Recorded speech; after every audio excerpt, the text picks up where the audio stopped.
livre du Deutéronome. En ces jours-là, Moïse monta des steppes de Moab au mont Nebo, sur un sommet qui est en face de Jéricho. Le Seigneur lui fit voir tout le pays, Galaad jusqu'à Dan, tout Nephtali, le pays d'Éphraïm et de Manassé, tout le pays de Juda jusqu'à la Méditerranée, le Néguev, la région du Jourdain, la vallée de Jéricho, ville des palmiers, jusqu'à Soar. Le Seigneur lui dit : Ce pays que tu vois, j'ai juré à Abraham, à Isaac et à Jacob de le donner à leur descendance. Je te le fais voir, mais tu n'y entreras pas. Moïse, le serviteur du Seigneur, mourut là, au pays de Moab, selon la parole du Seigneur. On l'enterra dans la vallée qui est en face de Beth-péor, au pays de Moab. Mais aujourd'hui encore, personne ne sait où se trouve son tombeau. Moïse avait 120 ans quand il mourut. Sa vue n'avait pas baissé, sa vitalité n'avait pas diminué. Les fils d'Israël pleurèrent Moïse dans les steppes de Moab pendant 30 jours. C'est alors que s'achevèrent les jours du deuil de Moïse. Josué, fils de Nun, était rempli de l'esprit de sagesse, parce que Moïse lui avait imposé les mains.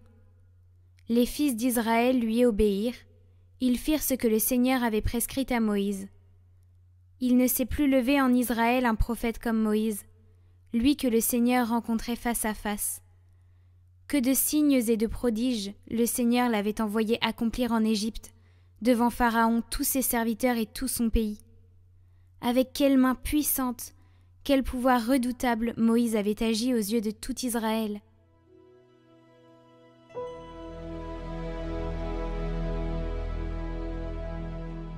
Béni soit Dieu, car il rend la vie à notre âme.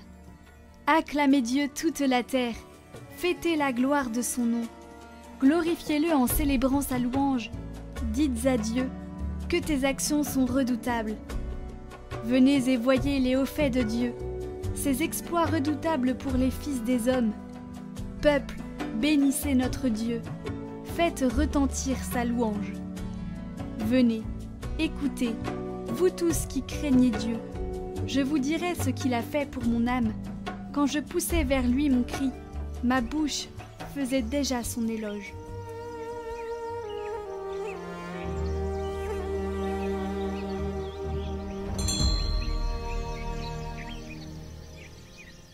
Évangile de Jésus-Christ selon saint Matthieu. En ce temps-là, Jésus disait à ses disciples : Si ton frère a commis un péché contre toi, va lui faire des reproches seul à seul. S'il t'écoute, tu as gagné ton frère. S'il ne t'écoute pas, prends en plus avec toi 1 ou 2 personnes afin que toute l'affaire soit réglée sur la parole de 2 ou 3 témoins. S'il refuse de les écouter, dis-le à l'assemblée de l'Église. S'il refuse encore d'écouter l'Église, considère-le comme un païen et un publicain. Amen, je vous le dis, tout ce que vous aurez lié sur la terre sera lié dans le ciel, et tout ce que vous aurez délié sur la terre sera délié dans le ciel. Et pareillement, amen, je vous le dis, si 2 d'entre vous sur la terre se mettent d'accord pour demander quoi que ce soit, ils l'obtiendront de mon Père qui est aux cieux. En effet, quand 2 ou 3 sont réunis en mon nom, je suis là, au milieu d'eux.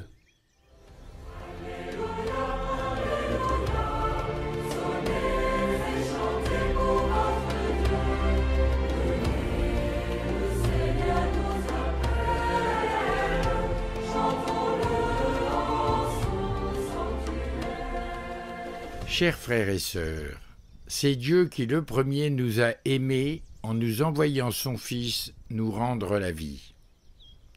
Et pour nous, le Fils a accepté d'être homme, de souffrir et de mourir. Que Dieu nous aime est une certitude. Et la certitude que Dieu nous aime nous oblige à nous aimer les uns les autres. Cet amour mutuel est le grand principe qui doit présider aux relations humaines. Qui aime son prochain ne lui veut jamais du mal, mais cherche toujours à lui plaire et à l'aider à toujours se relever de ses chutes. C'est l'amour qui donne la force de toujours pardonner, quelle que soit la gravité de l'offense. C'est cet amour qui peut pousser l'un à aller vers l'autre pour se réconcilier. L'amour cherche toujours le bien de l'autre et lutte pour qu'il ne se détourne jamais de Dieu. Si ton frère a commis un péché, va lui parler seul à seul et montre-lui sa faute. S'il t'écoute, tu auras gagné ton frère. S'il n'écoute pas, il faut persévérer. Il s'agit ici de ne pas chercher à humilier son frère ni à se venger. Quand nous avons en nous l'amour, nous acquérons le pouvoir de réintégrer le pécheur dans l'Église du Christ, qui déjà lui a accordé son pardon. Et c'est grâce à l'amour que notre unité vient au jour, si bien que nous sommes capables désormais de nous réunir par amour pour prier ensemble. Puissions-nous, la main dans la main, avancer ensemble vers la table du Seigneur et y recevoir la vie en Dieu. Dieu vous bénisse.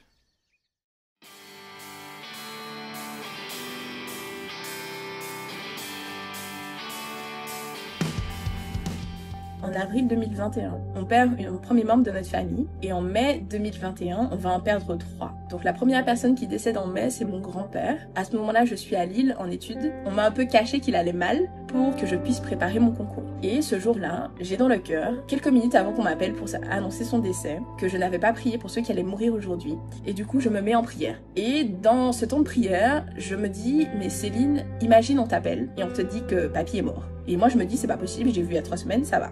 Et finalement, on m'appelle bien pour me dire que papy est mort. C'est particulièrement difficile, mais je sens à travers ça la consolation de Dieu qui a voulu me préparer, disposer mon cœur à entendre cette nouvelle à laquelle je ne m'attendais pas. Par la suite, je rentre en Martinique et ma tante décède le lendemain de l'enterrement de mon grand-père. Et le jour de la veillée de ma tante, la semaine d'après, décède un grand-oncle qui a été un tonton gâteau pour chacun des membres de notre famille. Et dans l'annonce de son décès imminent, je vois la tristesse, le désarroi envahir les membres de ma famille. Et en réponse à ça, je ne vois qu'une autre solution, me mettre en prière. Donc je me mets debout et je récite les Je vous salue Marie à voix haute, les plus fervents que je n'ai jamais récités de ma vie. Et je vois peu à peu la Vierge à la fois venir consoler chacun des membres de ma famille, mais aussi venir me consoler et nous donner la grâce de pouvoir partir annoncer à notre famille que nous allons enterrer une 4e personne en 1 mois et demi. Alors merci Seigneur, louange et gloire à Dieu, parce que le Seigneur a donné, le Seigneur a repris, béni soit le Seigneur.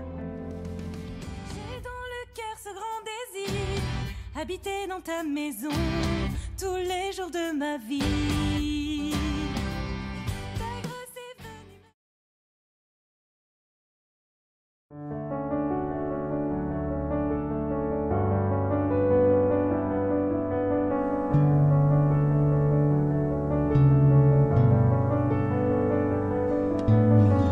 Mère, donne-nous ton regard.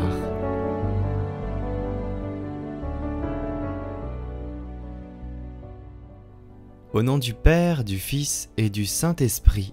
Amen. 8e jour. La mission. L'Église qui se manifeste à la Pentecôte est essentiellement missionnaire par la force de l'Esprit. Et par la force de l'Esprit, la première Église croît et se construit par l'écoute de la parole et le don de l'Eucharistie. Mais l'Église continue de naître quotidiennement dans le cœur fidèle de Notre-Dame. Le silence contemplatif de Marie fait croître l'Église du dedans. Sa parfaite docilité à l'Esprit assure l'unité intérieure de l'Église et l'efficacité de son expansion missionnaire.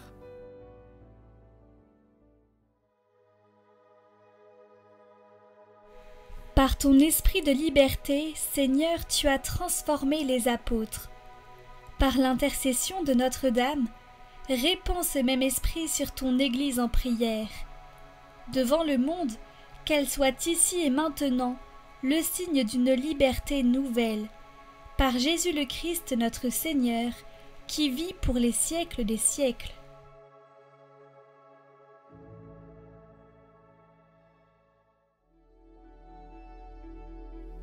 Marie, je te confie mon intention.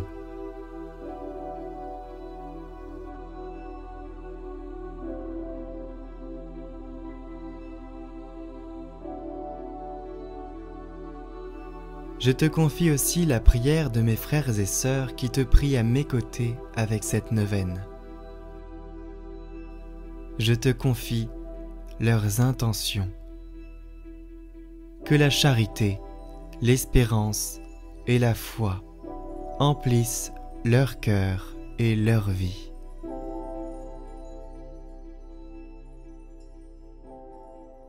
Je vous salue Marie, pleine de grâce, le Seigneur est avec vous. Vous êtes bénie entre toutes les femmes, et Jésus, le fruit de vos entrailles, est béni.